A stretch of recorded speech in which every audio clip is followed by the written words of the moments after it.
From our archives, the Billy Graham Classics. Agora o 9º capítulo de Hebreus. Hebreus, o 9º capítulo, o 22º versículo. Estas palavras: e quase todas as coisas são pela lei expurgadas de sangue, e sem derramamento de sangue não há perdão, sem remissão, e para onde quer que nos viremos, encontramos sangue. Quer se trate de um acidente rodoviário, quer se trate das várias guerras que estão a ser travadas no mundo de hoje, o sangue está a ser derramado. Para onde quer que olhemos, derrama-se sangue. E há muito a dizer sobre o sangue na Bíblia. O crime é o derramamento de sangue. A cruz vermelha representa sangue. Há alguns anos, um dos romances mais populares foi A Sangue Frio. E o judaísmo e o cristianismo têm sido chamados de religião sangrenta, ou religião de matadouro. E é verdade que a Bíblia fala frequentemente sobre sangue, e eu quero responder em apenas alguns momentos esta noite o que o sangue significa e como você não pode chegar ao céu, e você não pode ter seus pecados perdoados, a menos que o sangue foi derramado por você na cruz. Em Levítico 17h11, a Bíblia diz: porque a vida da carne está no sangue, e eu vos dei no altar para fazer uma expiação por vossas almas, pois é o sangue que faz a expiação da alma. Essa palavra expiação é usada 80 vezes no Antigo Testamento, é usado 101 vezes no Novo Testamento. A palavra expiação, uníssono, aproximando Deus e o homem, fazer uma expiação, tomar o lugar do homem na morte, no sofrimento e no inferno naquela cruz. Agora, em uma pessoa média, você tem 5 litros de sangue, circula a cada 23 segundos, de modo que todas as células do corpo são constantemente fornecidas e limpas ao mesmo tempo. O sangue transporta o lixo e transporta o oxigênio, e é a substância mais misteriosa provavelmente do corpo, compõe a vida real do corpo, e a Bíblia ensina que todos nós, independentemente da cor da sua pele, seja qual for a sua origem, somos todos parentes de sangue com Adão. Somos feitos do mesmo sangue. Não sabemos qual a cor da pele que Adão tinha. Não nos dizem se é preto ou branco ou amarelo ou castanho. Mas sabemos que o sangue é o mesmo. Sabemos que Jesus não era um homem branco, nem era um homem negro. Ele veio daquela parte do mundo que toca a África, a Ásia e a Europa. Ele provavelmente tinha uma pele castanha como as pessoas da época tinham. Mas o apóstolo Paulo disse, em Atos 17, fez de um só sangue todas as nações dos homens que habitam na face da terra. Somos feitos de um só sangue. Estamos todos relacionados uns com os outros. E todos nós temos a nossa origem comum em Adão e Eva. Agora é o sangue de Adão que corre nas veias de cada homem, seja ele negro ou branco, judeu ou gentio, pagão ou culto, seja quem for, o sangue de Adão está em suas veias.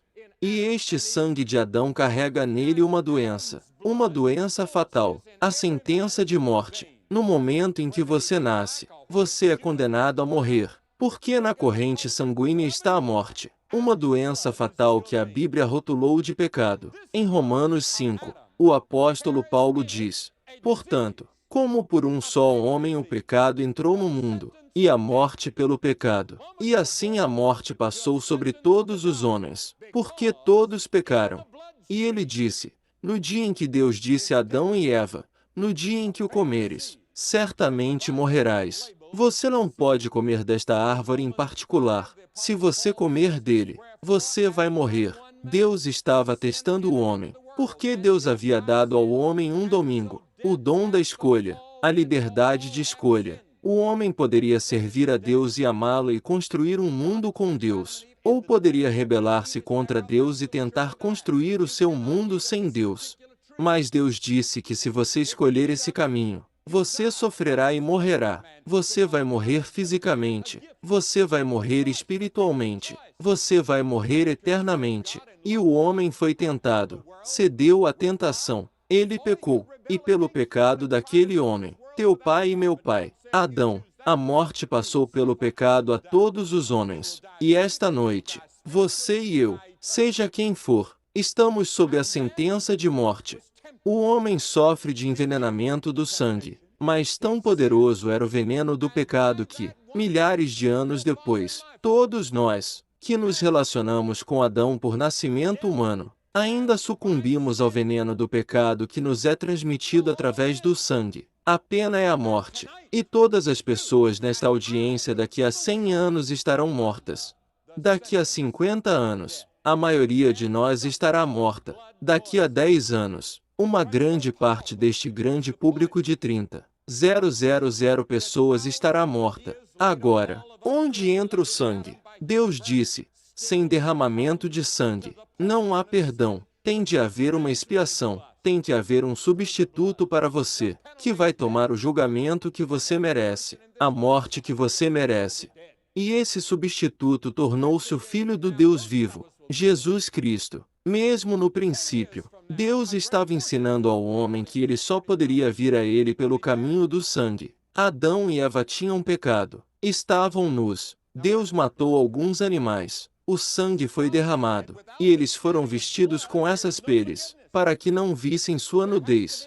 O primeiro assassinato foi cometido por Caim, seu filho, que matou Abel. Por quê? Porque ele ficou com ciúmes de Abel. Ambos trouxeram sacrifícios a Deus, mas Caim desobedeceu a Deus. Ele não veio pelo caminho do sangue. Ele tentou oferecer alguns vegetais a Deus, e Deus aparentemente lhe ensinou que o único caminho é pelo sangue. Mas Caim disse: não, eu não quero nenhum tipo de religião.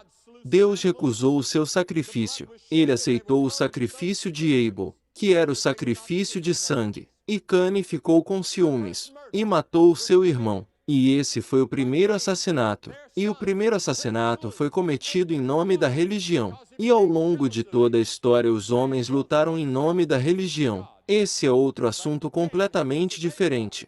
Mas Noé.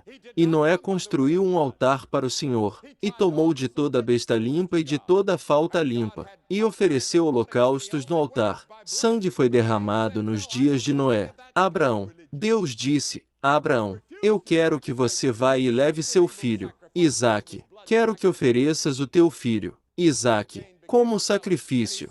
Abraão não duvidou de Deus. Ele não discutiu com Deus. Ele obedeceu a Deus implicitamente, e levou seu filho em uma viagem de 3 dias até o Monte Moriá, onde Jerusalém está localizada hoje. E lá, ele colocou o seu filho no altar, pegou sua faca e estava pronto para mergulhá-la no coração de seu filho. Quando Deus estendeu a mão e agarrou seu pulso e disse: não, Abraão, há um carneiro preso no matagal lá nos chifres. Pegue-o, ele é o sacrifício. Agora vejo que confiais em mim e acreditais em mim. Quero perguntar-lhe uma coisa. Você crê em Cristo? Você acredita tanto em Deus que faria o que Abraão fez? Não admira que tenha sido chamado de homem de fé.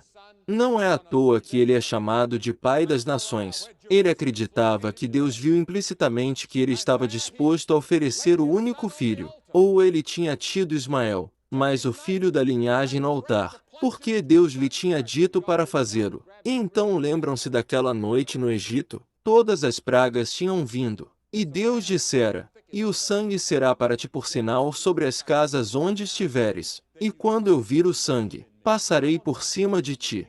Em outras palavras, saia e pegue um cordeiro. Vou destruir o primogênito de todas as famílias no Egito. Eu quero que você pegue um cordeiro, mate-o, pegue o sangue, coloque-o na ombreira da porta. E quando eu vir o sangue esta noite, quando eu passar pelo Egito, matando o primogênito de todas as casas no Egito, há um julgamento sobre o Egito por causa de sua recusa em deixar o povo de Israel ir. Eu passarei por cima. Será um sinal. E quando o anjo da morte se deparou com o Egito naquela noite, e houve gemidos, gemidos e lamentos no Egito, porque o primogênito de toda a família morreu, a menos que o sangue estivesse lá. Ele não disse: quando vejo suas boas resoluções, quando vejo todas as suas credenciais religiosas. Ele disse: quando eu vir o sangue, vou passar por cima. Quero perguntar-vos: fostes à cruz para que os vossos pecados fossem lavados no sangue do Cordeiro? Você diz: Billy, eu não gosto desse tipo de pregação, isso não é pregação moderna. Eu sei, mas a Bíblia está cheia disso. E sem o derramamento de sangue naquela cruz, não há perdão do pecado. Você não pode ser perdoado sem o derramamento desse sangue. Vamos ao Novo Testamento. A cruz é o símbolo do cristianismo. Seja católico, protestante, ortodoxo, seja ele qual for, em cada igreja, você verá uma cruz. A comunhão, o que é? Comungamos todos os domingos em algumas igrejas. Que passa? O coração do culto é a mesa de comunhão, e fala sobre o sangue que foi derramado na cruz. Se você é católico ou anglicano ou o que quer que seja, quando você leva esse cálice aos lábios, é simbólico do sangue que foi derramado pelos seus pecados. João, o Batista, olhou para o Senhor Jesus Cristo e exclamou: Eis o Cordeiro de Deus que tira o pecado do mundo. Por que ele usou a palavra cordeiro? Jesus vinha como o cordeiro sacrificial, o cordeiro de Deus que o próprio Deus ia oferecer para toda a raça humana. E porque esse cordeiro derramou seu sangue na cruz, você pode ter a vida eterna. Você pode ter perdão dos pecados. Você pode saber que está indo para o céu. E você pode se tornar uma nova pessoa esta noite em Jesus Cristo. Vejo Jesus chorando sobre Jerusalém. Vejo-o transpirando no jardim. Vejo-o derramando seu sangue na cruz, 14 vezes. Jesus previu a sua própria morte. Ele disse que viria dar a vida em resgate por muitos. Lembre-se da entrevista com Nicodemos, onde ele disse: Você deve nascer de novo. Ele também disse: Assim como Moisés levantou a serpente no deserto, assim também o Filho do Homem deve ser levantado. A morte de Cristo é mencionada 255 vezes no Novo Testamento. É o próprio coração do Evangelho. Uma metade de todo o Evangelho de João, um quarto dos outros evangelhos, entregues ao tempo em torno dos acontecimentos em torno da morte de Jesus Cristo. A morte de Cristo e a ressurreição de Cristo é o acontecimento histórico mais importante da história do mundo. Nada mais se compara a ele. Se o sangue de Cristo não perdoa nossos pecados e nos purifica, e não é uma expiação por nossos pecados, e se ele não ressuscitou dos mortos, somos de todos os homens os mais miseráveis, e não há esperança no horizonte deste mundo. Não há esperança para você, e não há esperança para o mundo. Estamos caminhando para um Armagedon que destruirá a raça humana e acabará com tudo. Mas Cristo morreu, ressuscitou dos mortos, está voltando. Há esperança. E eu acho que os jovens estão buscando algo em que acreditar, algo para se entregar, uma causa para acreditar, uma bandeira para seguir, uma música para cantar, algo para mudá-los, algo em que acreditar. Entregue-se a Jesus Cristo que estava disposto a ir à cruz por você, e que vai ressuscitar dos mortos, e que um dia voltará para ser o governante do mundo. Pedro disse que o sangue redime. Por quê? Por mais que saibais que não sois redimidos com coisas corruptíveis, como prata e ouro, de vossas veias, recebidas pela tradição de vossos pais, mas com o precioso sangue de Cristo, como de um cordeiro sem defeito. Foi assim que você se redimiu, não com prata e ouro. Você pode trazer toda a prata e ouro que você pode colocar as mãos e trazê-lo para a igreja, e isso não vai salvar sua alma. Você pode fazer boas obras o resto de sua vida, mas isso não salvará sua alma, porque você não é salvo por suas obras, não por sua bondade. Sois salvos pela graça, pela fé e não de vós mesmos, nem das obras para que ninguém se glorie. Quando chego à entrada do reino dos céus, e se me devem perguntar que direito tenho de lá estar, eu não vou dizer: bem, Senhor, eu li a Bíblia várias vezes, e Senhor, eu preguei muitas pessoas enquanto eu estava lá embaixo. Eu vou dizer: simplesmente a essa cruz eu me agarro. Venho pela misericórdia e pela graça de Deus que estava em Cristo naquela cruz. Venho por causa do sangue derramado na cruz. Vês que o sangue traz consigo a ideia de vida. E Jesus deu a sua vida por nós na cruz. A salvação é gratuita para mim e para ti, mas custou a Deus, seu Filho. Ele teve que nos redimir porque, veja bem, Deus é um Deus justo e Deus não poderia simplesmente vir e dizer: Jim, Bill e Suzy, Mary, Charlie, eu te perdoo. Ele não seria mais Deus. Ele não podia ser justo. Ele não podia ser justo. Ele teria sido um mentiroso. Alguém teve que pagar o preço pelos seus pecados. Cristo pagou o preço por você. Ele tomou o julgamento e o inferno que você e eu merecíamos naquela cruz. A Bíblia diz que, sem Cristo, somos escravos do pecado. Quem comete pecado é escravo do pecado. E muitos de vós esta noite sois escravos do pecado. Somerset Maugham, em seu livro da escravidão humana, rejeitou Deus e tornou-se escravo do pecado. Na outra noite, vimos na televisão dos Estados Unidos a história da escravidão, a terrível e horrível história da escravidão, mas contou com John Newton. John Newton era um comerciante de escravos na costa oeste da África, e John Newton tornou-se escravo de um escravo. Mas um dia, em uma tempestade, ele se converteu a Cristo e voltou para a Inglaterra, e tornou-se um clérigo anglicano. E ele influenciou Wilberforce e ajudou a acabar com a escravidão na Grã-Bretanha, o primeiro país do mundo a erradicá-la, e liderou o caminho para a libertação dos escravos em todo o mundo. E ele escreveu essa música, Graça Incrível. Que doce o som, que poderia salvar um desgraçado como eu, e ele era um desgraçado. Se, pois, o Filho vos libertar, sereis verdadeiramente livres. Houve uma rapariga que apareceu aqui ontem à noite e gritou: quero a minha liberdade. Eu queria gritar de volta para ela: você pode ser livre em Cristo. Conhecereis a verdade e a verdade vos libertará. Ela poderia estar falando que queria a liberdade do marido. Eu não sei, mas Cristo pode libertá-lo e dar-lhe um espírito livre e dar-lhe uma alegria e uma paz que você nunca conheceu. A Bíblia diz que somos justificados pelo sangue.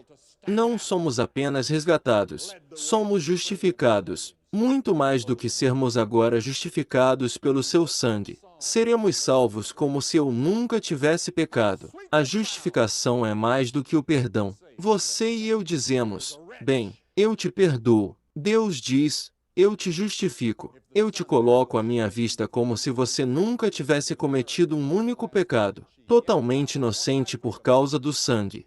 Quando ele olha para você, ele olha através do sangue e ele não pode ver seus pecados. Essa é a coisa emocionante e maravilhosa. E uma outra coisa, ele nem consegue se lembrar dos seus pecados. Você pode se lembrar de seus pecados. O diabo cuida disso e ele te preocupa com isso. Mas Deus não consegue se lembrar deles. Ele pode apagar a fita dos pecados em sua vida. E então a Bíblia diz que o sangue de Cristo traz paz, e tendo feito a paz através do sangue da cruz, paz entre você e Deus. Uma vez escrevi um livro chamado Paz com Deus, e quando você tem paz com Deus, você tem a possibilidade de ter paz em sua família. Você tem a possibilidade de ter paz em seu coração.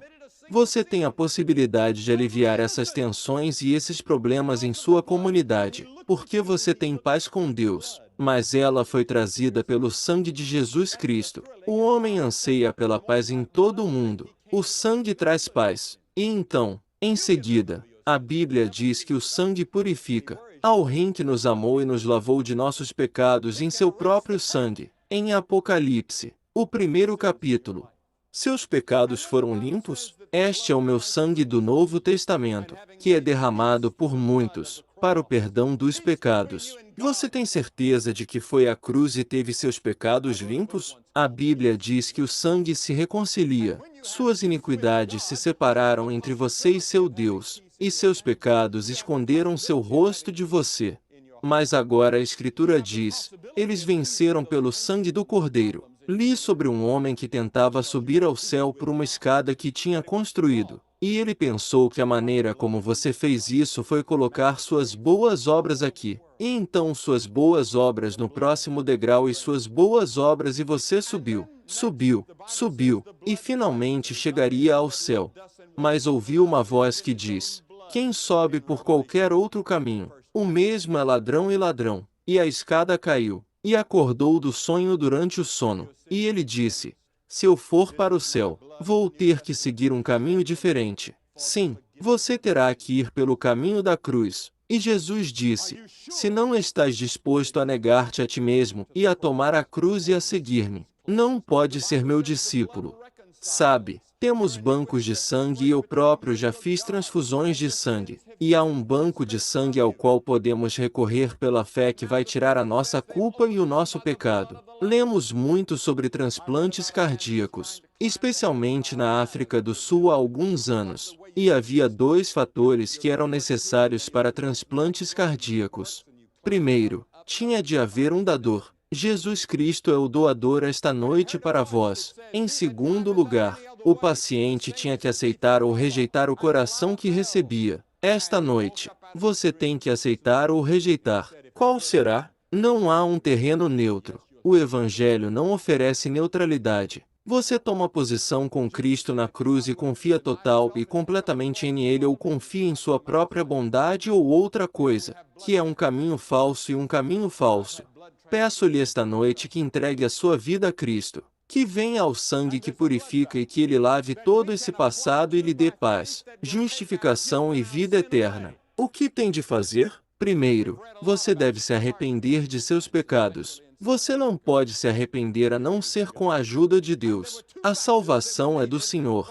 O Espírito Santo tem que ajudá-lo a fazer o arrependimento. Ele vai fazer isso. Tudo o que tem de fazer é estar disposto. E esse arrependimento significa que você diz: Senhor, sinto muito, pequei, e estou disposto a mudar a minha forma de viver. Estou disposto a mudar o meu estilo de vida. Está disposto a fazê-lo? Pensa sobre isso. Jesus disse: conte o custo. Você está disposto a que todas as partes de sua vida fiquem sob o senhorio de Cristo, e todas as suas prioridades sejam centradas nele? E então a segunda coisa pela fé. Pela fé simples como uma criança. Você o recebe como seu Senhor e Salvador e seu único Senhor e Salvador, confiando somente nele, no que ele fez por você. E então, em terceiro lugar, você está disposto a segui-lo e servi-lo como discípulo, saindo para fazer boas obras em seu nome por causa do que ele fez por você. Se você está disposto a dizer isso esta noite, eu quero que você se levante do seu assento agora. Centenas de vocês de todo este grande estádio e fique em frente à plataforma e diga: vindo, eu quero me juntar a esses 6,000 que já vieram esta semana. E quero encontrar Cristo como meu Senhor e Salvador. Quero que os meus pecados sejam perdoados. Quero saber que vou para o céu. E depois que todos vocês vierem, eu vou dizer uma palavra para vocês. Façam uma oração com vocês. Você pode ser um membro da igreja. Você pode ser um oficial da igreja. Ou você não pode ser um membro de qualquer igreja. Você pode ser católico, protestante ou judeu, seja lá o que for. Ou você pode não ter nenhuma religião. Levante-se e venha se juntar a eles agora como eles vêm rapidamente. E todos os outros em atitude de oração enquanto o coro canta.